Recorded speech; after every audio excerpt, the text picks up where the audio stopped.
Hi hello सलाम नमस्ते दोस्तों। आज मैं एक कहानी सुनाने वाला हूँ जो सिर्फ कहानी नहीं है, एक सफर है। एक सफर जो शुरू होता है पैलियोलिथिक युग से और ले जाता है आपको टाइम ट्रैवल के उस मोड़ पर जहाँ दिल, दिमाग और वक्त तीनों हिल जाते हैं। तो चलिए शुरू करते हैं। पैलियोलिथिक युग मानव विकास का पहला कदम था। इसी दौरान इंसानों ने प्रकृति में जीना सीखा, औजार बनाना सीखा, एक साथ काम करना और अपने भावनाएं, कला और भाषा के जरिए व्यक्त करना सीखा। ये सभी बातें भविष्य के मानव विकास की नींव बन गई। आप सब तो सुना ही होगा, लंदन में साइंटिस्ट ने एक चौंकाने वाली खोज की है। एक 9000 साल पुरानी दांत की हड्डी जिसे चेडरमैन कहा गया, उसकी डीएनए को स्टडी करके उन्होंने एक अजीब सा रिश्ता पाया। उस डीएनए का मेल एंड्रियन टारगेट नाम के एक हिस्ट्री टीचर से हुआ जो उसी जगह के आसपास रहते थे जहां वो हड्डी मिली थी। साइंटिस्ट ने कहा कि एंड्रियन और चेडरमैन के एक ही पूर्वज थे। ये अब तक की सबसे लंबी पारिवारिक कड़ी थी। सब हैरान रह गए। इसने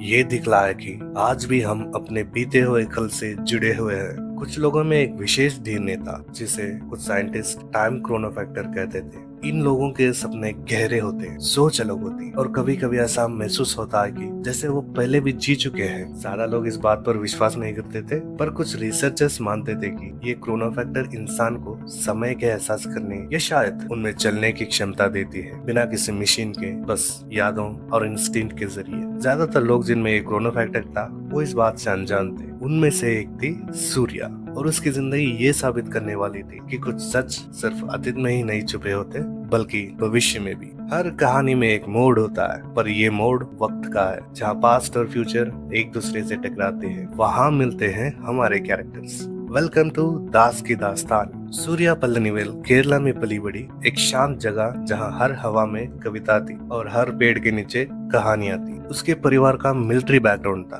दादा जनरल थे, पापा आर्मी ऑफिसर, पर सूर्या शांत थी, सोचने वाली। न उसे पार्टी पसंद थी न फैशन, उसे सिर्फ हिस्ट्री, कविता और वक्त के राज पसंद थे। बाद में सूर्या ने मुंबई शिफ्ट किया, एक बड़ी टेक कंपनी में काम करने के लिए। वो काम में घुली रही, ज्यादा किसी से बात नहीं करती थी। एक दिन उसकी मुलाकात देव से हुआ, कॉलेज का एक पुराना पहचान। पहले ज्यादा बात नहीं होती थी, पर अब एक जगह काम करते करते बातचीत शुरू हुई। एक दिन देव ने ऑफिस में एक शायरी सुनाया था, कुछ इस तरह। अर्ज क्या है, मैंने पूछा चांद से कि देखा है कहीं मेरी यार सा हसीन। सूर्या उसकी आवाज से छू गई और रोज ऑफिस की टेंशन से कूल होने के लिए उसने देव से कहा, मुझे भी एक शायरी सुनाया करो। देव ने शुरू किया। उसकी हर शायरी प्यार के बारे में होती थी। सूर्या हमेशा कहती, मैं प्यार में विश्वास नहीं करती, सिर्फ लफ्जों के जज्बात में। देव ने हर रोज एक शायरी सुनाता था, लेकिन वो ओरिजिनल नहीं, बस पुराने गानों से लिरिक्स कॉपी करके सुनाता था। जैसे कि जरा तस्वीर से तू निकल कर सामने आ, कोई लड़की है जब वो हंसती है।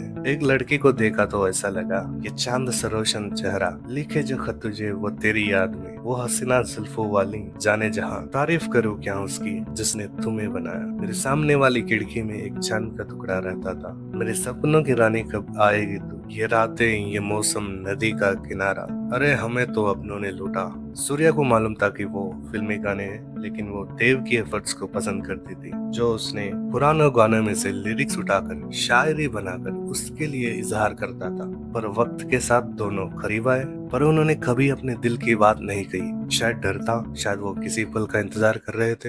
एक दिन ऑफिस में मैनेजर ने उसकी बेटी को इंट्रोड्यूस करवाया। नाम था स्कारलेट, स्मार्ट, कॉन्फिडेंट और चार्मिंग। सूर्या और देव को उसे ऑफिस का टूर देना था। देव और स्कारलेट आसानी से बात कर रहे थे, सूर्या पीछे चल रही थी। तभी उसने एक अजीब सा एहसास महसूस किया, जलन।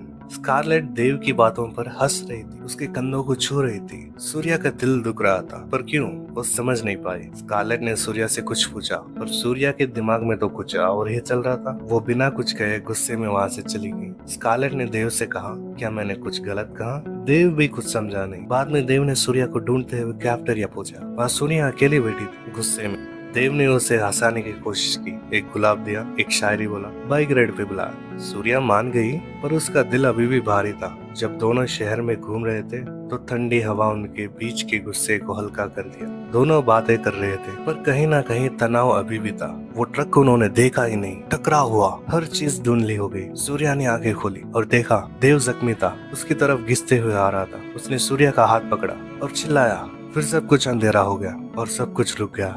न रोशनी थी, न आवाज, सिर्फ गिरने का एहसास।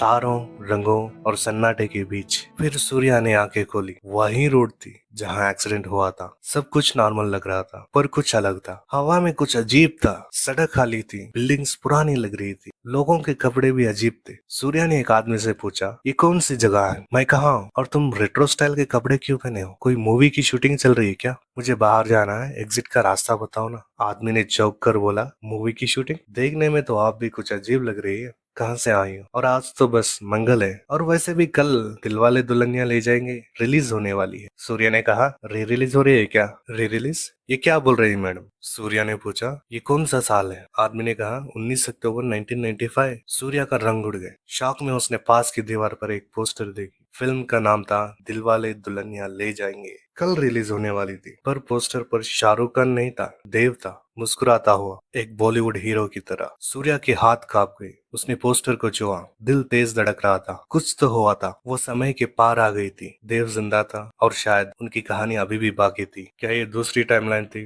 क्या सूर्या को उसे दोबारा ढूंढने के लिए भेजा गया था? या ये तो सिर्फ एक नए सफर की शुरुआत थी, वक्त के उस पार। दोस्तों, कहानी यही खत्म नहीं होती, ये तो सिर्फ शुरुआत है। इंतजार करिए सेकंड पार्ट का। अगर आपको ये कहानी पसंद आए तो लाइक करो, शेयर करो और सब्सक्राइब करो। दास की दास्तान। और मैं हूँ देवदास। याद रहूंगा ना, शाहरुख खान वाला देवदास।